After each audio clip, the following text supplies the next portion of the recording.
আচ্ছা ঠিক আছে।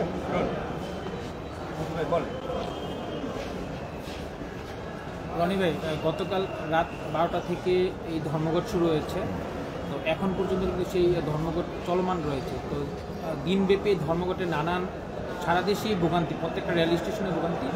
আপনি সশরীরে এসেছেন কমলাপুরে, আপনি কি দেখলেন, বা আসলে এই দাবিটা আসলে কতটুকু যৌক্তিক, বা সরকারের পক্ষ থেকে কীরকম আসলে খেয়ালিপনা আপনি দেখতে পাচ্ছেন?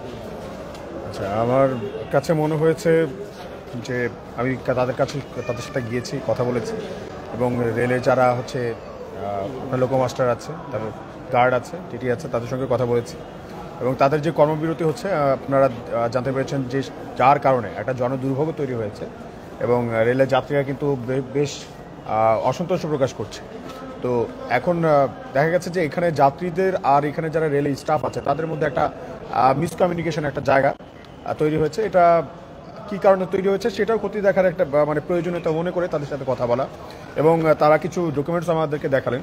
এখানে যে রেলের যারা রানিং স্টাফদের রানিং অ্যালাউন্সের প্রাপ্যতা নির্ধারণ আদেশ স্পষ্টীকরণ প্রসঙ্গে একটা হচ্ছে গিয়ে স্মারকলিপি, আপনার স্মারক দেখতে পাচ্ছেন এখানে, এটা দিয়েছিল উপপরিচালক অর্থ, সেখান থেকে একটা প্রজ্ঞাপন জারি করেছিল। তার সেই প্রজ্ঞাপনটা হচ্ছে তারা এর আগেও কিন্তু একবার আন্দোলন করেছিল।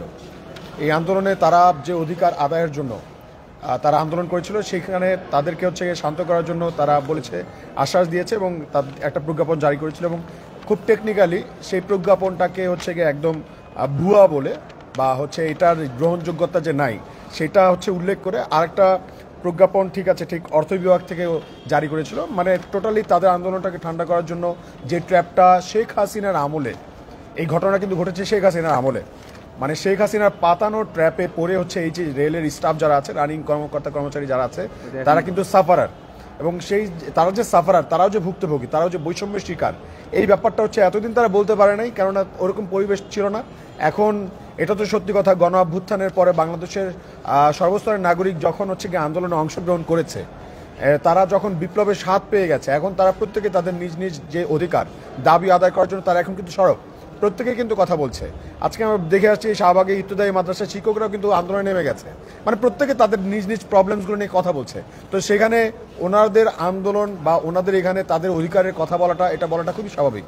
এটা যদি আমরা মনে করি যে না, এটা জনদুর্ভোগ ওনারা কেন তৈরি করবে, ওনারা কেন এইগুলো করবে, সেখানে দেখা যাবে যে জনদুর্ভোগ কেন তৈরি হচ্ছে সেটা যদি আমাদের জানতে চাই, তার আমাদের জিজ্ঞেস করতে হবে যে কেন এই স্টাফরা আজকে আন্দোলনে আসছে, এই আন্দোলনে কেন আসছে, এবং আন্দোলনে আসার রিজনগুলো কী কী, এটা যদি জানা যায়। এবং দেখেন, রেল মানে শুধুমাত্র এই যে ইঞ্জিন বা এই যে বগি, এটা মানে রেল না।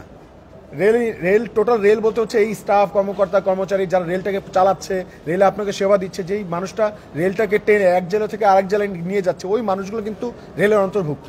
তো ওই মানুষগুলো যদি ভালো থাকে, তারা যদি প্রপার ট্রিটমেন্টটা পায়, তারা যদি বেতনটা ঠিকমতো পায়, তারা যদি মাইলেজ অ্যালাউন্সটা ঠিকমতো পায়, ভাতাটা ঠিকমতো পায়, তাদের পেনশন নিয়ে যদি টেনশন করতে না হয়, তাহলে হচ্ছে তারা হ্যাপি থাকলে তারা হচ্ছে রেলকে ভালো সার্ভিস দিবে, এটা খুব স্বাভাবিক বিষয়।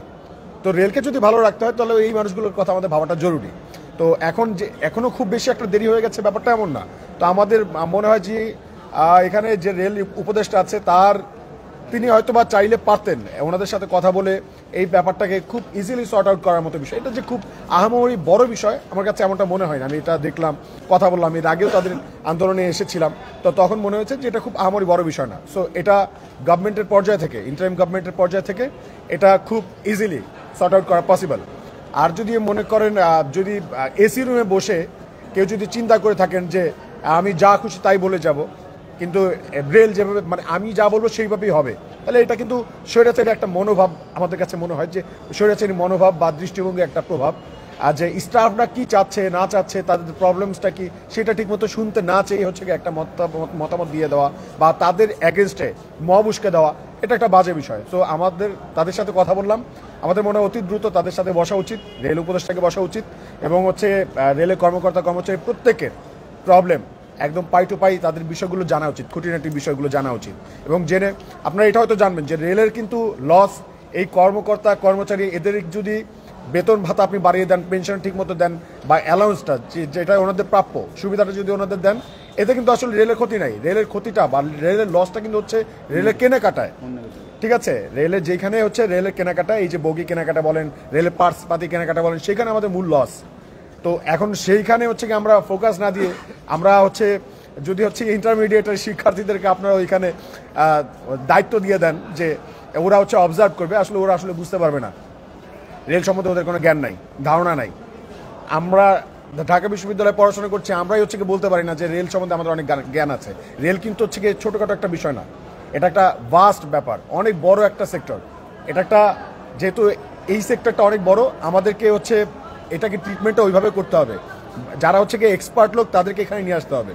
সো আমরা কিন্তু প্রস্তাব জানিয়েছিলাম যে রেল উপদেষ্টাকে হচ্ছে গিয়ে সংস্কারের ক্ষেত্রে শিক্ষাগত আমরা বলেছিলাম যে মাহবুব কবি মিলনের নাম আপনারা কম বেশি সবাই শুনেছেন, তাকেও আমরা বলেছিলাম, তার নাম প্রস্তাব করেছিলাম যে আপনারা ওনাকে হচ্ছে আপনার উপদেষ্টা বানান। আমার মনে হয় যে এই একটা লোক এখানে আসুক, চলে আসুক, দেখবেন অটোমেটিক এই প্রবলেমগুলো অটোমেটিক সলভ হয়ে যাবে। উনি যতটুকু পারুক, অল্প একটু যদি চেষ্টা করে, আমাদের মনে হয় রেলে একটা ভালো পরিবর্তন আসবে। তো এই এত কিছু মনে হয়েছে যে কোনো না কোনো জায়গায় তো আমরা প্রবলেম খুঁজে পেয়েছি। এখন ইন্টারিম গভর্নমেন্ট, জনগণের ইন্টারিম গভর্নমেন্ট, এখন ডিরেক্টলি বলতে পারতেছি না রেল উপদেষ্টা আপনার আসলে ওই যোগ্যতাটাই নাই এই মানুষগুলোকে হচ্ছে মোবিলাইজ করা, বা হচ্ছে আপনার ওই যোগ্যতাটাই নাই এই যে ধর্মঘটটা এটাকে ফ্যাসিলিটেট করে, ঠিক আছে, আবার আগের মতো স্বাভাবিক করে নেওয়া। তো এখন যেহেতু আপনারা এখানে সবাই দাঁড়িয়ে গেছেন, এখানে ওনাদের সাথে সংহতি প্রকাশ করছি, সংহতি প্রকাশ করছি, এবং অতি দ্রুত তাদের প্রবলেমটা সর্ট আউট করে যাত্রী ভোগান্তি যাতে না হয়, অতি দ্রুত রেলটা সচল হোক, এই প্রত্যাশা কামনা করে এখান থেকে বিদায় নিচ্ছি। একটু ভাই, যদি 1 ঘন্টা আগে আসতেন, বাইরের সাথে কথা বলেন, স্টাফের সাথে কথা বলেন, কি সমস্যাগুলো অবশ্যই জানতে পেরেছেন, একটু বলবেন কি ওনাদের সমস্যা? আচ্ছা, ওনারা হচ্ছে গিয়ে যে পেনশনের যে ব্যাপারটা, হ্যাঁ, তারপর হচ্ছে ওনাদের মাইলেজের একটা ভাতা দেয়, মাইলেজ ভাতা দেয়। আপনারা জানেন যে রেলে যারা হচ্ছে মানে লোকোমাস্টার, এটা কিন্তু 8-10টা লোকোমাস্টার গার্ড, হ্যাঁ, টিটি, এদের যে চাকরিটা, এই চাকরি কিন্তু হচ্ছে গিয়ে মানে একদম কর্পোরেট অফিসে যেরকম চাকরি করে সেরকম না। এই চাকরিটা কিন্তু অফিসে বসে, হ্যাঁ, এসি রুমে বসে চাকরি করার মতো বিষয় না। একটা জেলা থেকে আরেকটা জেলায় যেতে হয়, মানে বিভিন্ন গন্তব্যে যেতে হয়, এক জেলায় না শুধু, এক একটা বিভাগ পার হয়ে বাংলাদেশে এই মাথা থেকে ওই মাথা পর্যন্ত চলে যেতে হয় একটা ট্রেন চালায় নিয়ে। তো দীর্ঘ সময় কিন্তু তাদেরকে ওইখানে মানে থাকতে হয়, ট্রেনের মধ্যেই থাকতে হয়। তো ওনাদের কিন্তু অনেক রকম অবস্ট্রাগল আছে। ওনাদের ধরেন আপনি কত ঘন্টা ডিউটি করেন অফিসে বসে, কিন্তু তার চাইতে কিন্তু অনেক সময় তাদেরকে ডাবল ডিউটি করতে হয়। তো ওই অ্যালাউন্সটা কি তাদেরকে আপনি দেবেন না? সেই ঝুঁকিটা ভাতা কি আপনারা তাকে দেবেন না? এগুলো তো হচ্ছে তারা ডিজার্ভ করে ভাই।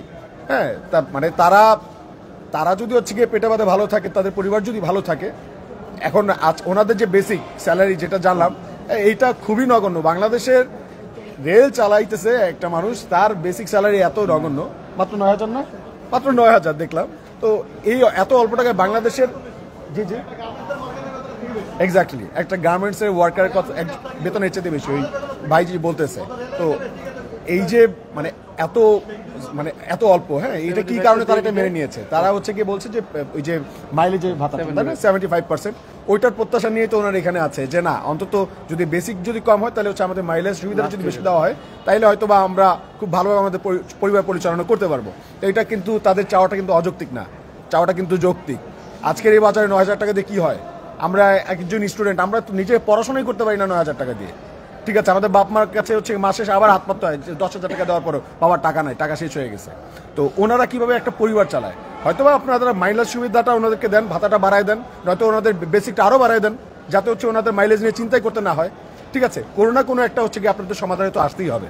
তো সেই সমাধানের জন্য আমরা প্রত্যাশা রাখছি যে অতি দ্রুত সমাধান হবে, নয়তো হচ্ছে কি শুধু এরকম কাদা ছোড়াছুড়ি করে জনমনে ওনাদের ব্যাপারে যে অসন্তোষ বা জনবিক্ষোভ তৈরি করা, এটা থেকে আমি সবাইকে বলবো যে আপনারা আসলে এটা থেকে বিরত থাকেন। ধন্যবাদ, আসসালামু আলাইকুম। ঠিক আছে ভাই।